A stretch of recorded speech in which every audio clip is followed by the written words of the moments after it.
नमस्कार। शेखर वाणी में आपका बहुत बहुत स्वागत है। मैं हूं अरुण शेखर। हम लेकर आते हैं आपके लिए कविताएं, कहानियां और सिनेमा की बातें। अभी हम आपके लिए लेकर आ रहे हैं रश्मिरथी, दिनकर की बहुत ही प्रसिद्ध रचना। यानी रामधारी सिंह दिनकर की अगर रचनाओं की बात करें तो रश्मिरथी सबसे ज़्यादा प्रसिद्ध और पॉपुलर है। तो आज हम इसकी तीसरी कड़ी यानी कि प्रथम सर्ग का तीसरा भाग आपके लिए लेकर प्रस्तुत हैं। तो चलिए चैनल को ज़रूर सब्सक्राइब कीजिएगा, जिससे कि सारे के सारे आपको एपिसोड सुन पाएँ, आप तक पहुंचते रहें। तो चलिए आरंभ करते हैं कि इस भाग में क्या होता है। पिछले भाग में आपने देखा कि किस प्रकार से कर्ण आता है और जहाँ पर अर्जुन अपना कर्तव्य दिखा रहा है वहाँ पर आकर के उसको ललकारता है कि मैं भी बहुत सारे कर्तव्य दिखा सकता हूँ। तो आगे का सुनिए। फिरा कर्ण त्यों साधु साधु कह उठे सकल नर नारी, राजवंश के नेताओं पर पड़ी विपद अति भारी। यानी कि देखिए किस प्रकार जब कर्ण आ गया और उसका कला कौशल देख करके सारे नगर नर नारी कह उठे क्या बात है। और उसके बाद राजवंश के नेताओं पर, जो राजवंश के नेता लोग थे, राजा लोग थे, उन पर यह बहुत भारी पड़ गया।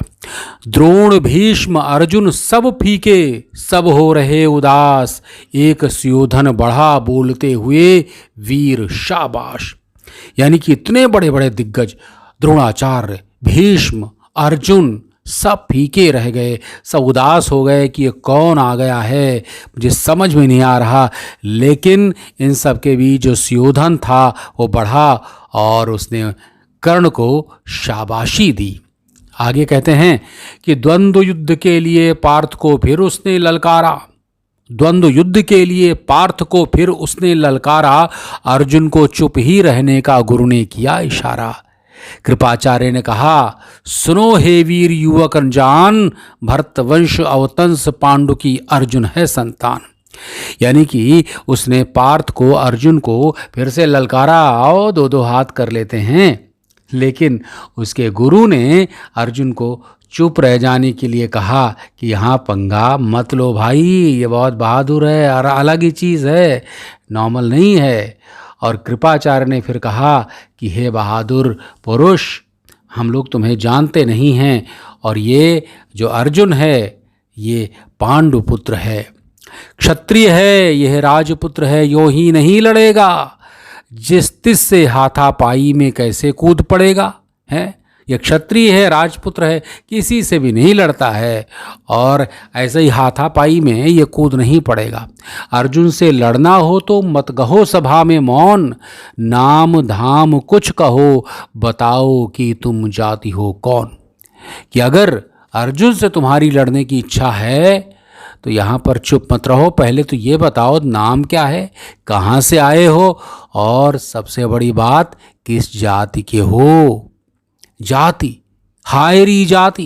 कर्ण का हृदय क्षोभ से डोला, कुपित सूर्य की ओर देखकर वो वीर क्रोध से बोला, जाति जाति रटते जिनकी पूंजी केवल पाखंड, मैं क्या जानूं जाति, जाति है ये मेरे भुजदंड।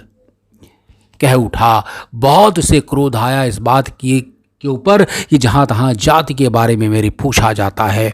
और बहुत गुस्सा हुआ और क्रोध में वो जो वीर है वो बोला, क्या जाति जाति लगा रखी तुम लोगों ने, हैं क्या पाखंड मचा रखा है, मैं क्या जानूँ जातिवाती, और जो जाति की बात करते हो तो ये मेरे भुजदंड हैं, ये मेरे बलशाली भुजाएं हैं, यही मेरी जाति है।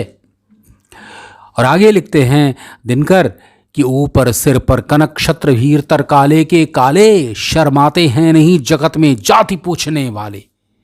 ऊपर तो अपना मुकुट लगाए घूमते हुए हैं लेकिन दिल में सारे के सारे काले हैं और उनको शर्म भी नहीं आती जो आज के ज़माने में जाति पूछते हैं। और आगे लिखते हैं दिनकर कि सूत पुत्र हूँ मैं, लेकिन थे पिता पार्थ के कौन, साहस हो तो कहो ग्लानि से रह जाओ मत मौन। और मस्तक ऊंचा किए जाति का नाम लिए चलते हो, मस्तक ऊंचा किए जाति का नाम लिए चलते हो, पर अधर्ममय शोषण के बल से सुख में पलते हो। अधम जाति से थर थर कांपते तुम्हारे प्राण, छल से मांग लिया करते हो अंगूठे का दान। इस बात को कर्ण ने याद दिलाया कि जाति का नाम लेते फिरते हो, पर अधर्म में तुमने बहुत सारे कार्य किए हैं, शोषण किया है और छोटी जातियों के लोग तुमसे डरते रहते हैं। छल से तुमने अंगूठे का दान तक मांग लिया है। तो इस तरह की बातें मत करो, ले आओ सामने आओ, मैदान में आओ। तो ये एक छोटा सा अंश था, ये तीसरा भाग था प्रथम सर्ग का। अगले भाग को लेकर के फिर हाजिर होऊंगा। और चैनल शेखर वाणी को प्लीज़ सब्सक्राइब कीजिए, लाइक कीजिए, कमेंट कीजिए और शेयर भी ज़रूर कीजिए। और अगली कड़ी लेकर हाजिर हूँ, तब तक के लिए अपना ख्याल रखिए। नमस्कार।